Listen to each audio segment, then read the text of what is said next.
Okay, jumping on to things we have watched lately. Things we might actually have binged. Yeah, exactly.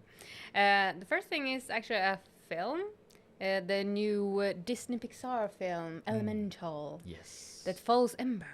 She is fire, and Wade, who is water, in a city where fire, water, land, and air residents live together, all in one. Ember is actually meant to follow in her father's footsteps and take over his fire shop, but she doesn't really necessarily want to do that, and it No. falls a little bit about that. Yeah. And of course, the water guy. Who is he, and what shall she do about him? I think it's kind of a very straightforward story, basically. Yeah, it is. It's kind of It like is. the normal second generation coming to America, Yeah. doesn't really want to keep going in the father's footsteps, and doesn't really maybe appreciate or understand everything their family been through to get here, and make a life for themselves. So I kind of felt like it was just one of those stories that they adapted and animated. Yeah, But it was a it's good very story. Nonetheless, it is a Yeah. good story since we've heard I mean, it a lot it of is times. cute, and I found it very enjoyable that they made the guy so emotional that Yeah. his whole family, they're emotional. Yeah. They cry a ton. Yeah, yeah, Like, yeah. And she's like, "What is going on Yeah, here? Why are you yeah. always crying?" Yeah. But She's so cool. I kind of felt like, is this only this family, or is it Just all water. water creatures that?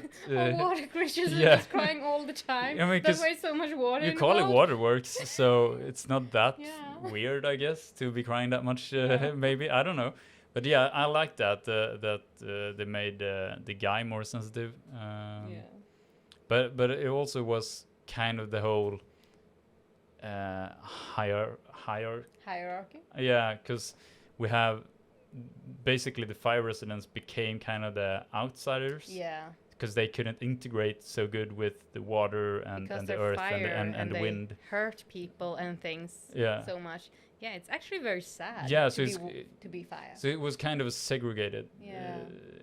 society, and I think that's also something that they kind of like. Typically, I feel like America, which they have their Chinatowns. exactly, and they have the suburbs and so Yeah. on, which The hoods. yeah, it's harder to integrate the people.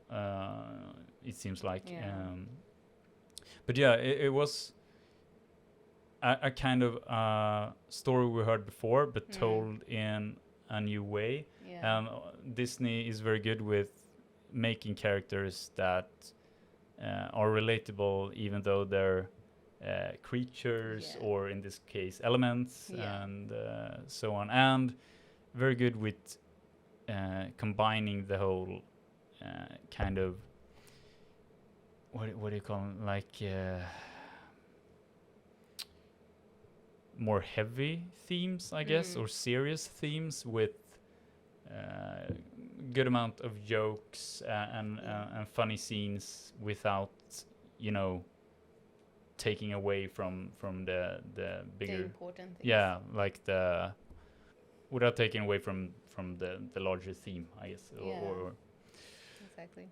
Okay, so going to the people who voice the parts, Ember is voiced by Leah Lewis, who we know as George from Nancy Drew series, yeah, and she's very much not like this character.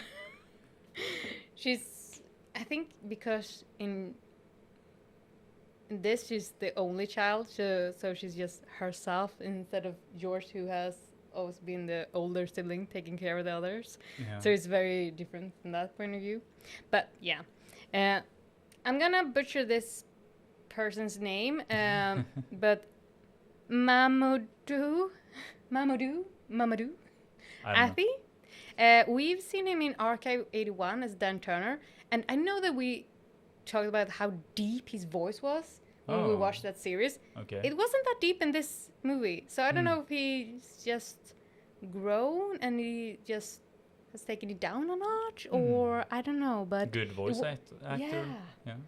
He was also Ramsey in the new Jurassic Park, Jurassic World. I mean, Rams. Okay, yeah. I don't Jurassic remember that World character. Dominion. Me Okay. neither, but he was in it. Okay. But I think it was his mother, Wade's mother, Brooke, who is played by Catherine O'Hara. She has voiced a lot of things, but we know Yeah. him mostly from Home Alone as the mother, Yeah. as well as Sally in Nightmare Before Christmas. Kind of feels like she's mostly a voice actor. Yeah, I think so. Yeah. She's very good. I never recognize her voice, so No, sad, but good. I know we talked about her a lot through the years. Yeah, That we she's have. done a lot of voice acting, and like you say, it's I never recognize it. No. And like we watch Home Alone a lot, and yeah. still I don't recognize the voice. No. So she's doing a very good job. Yeah, she's that good. Yeah. But yeah, I recommend this movie for kids, Yeah. for adults, for everyone. It was a good Yeah, one. I think it's good to do new takes on old stories as Yes, well yes. for the new generations. I think it's It's easier. easier to take yeah. in like the heavy themes, Yeah. like, as you said. Yeah, so yeah, I definitely recommend it as well. But we like all Disney movies and Yeah, certainly we do. Pixar and all the animated stuff. So Yeah. I think It's very the true. thing that kind of usually they have a theme song, right? A lot of the Disney movies and Pixar movies have more like one song that you recognize from the True. show or the movie, the film. Yeah, But I didn't- even though it's not No. a musical, they always have a song. Yeah, and I That's- think there was one like when the credits rolled, but There were. yeah, and I thought it was pretty good. But Have to go back I and know watch that's it just again. one thing I thought about, that they didn't really integrate a song into the movie, which they usually do, but which could be good. Yeah. Not all people like musicals and songs being in movies, so that might have been like a good call to put it in the It's credits true. instead. I don't know. That was just something that actually I thought about because I'm pretty used to watching Disney movies Yeah, and being a them song. having songs in them. Yeah. Um, Maybe there were, maybe there wasn't. Yeah. I don't know. Okay, so it's still recommend. It's Yeah. a seal of approval from our Yes. side.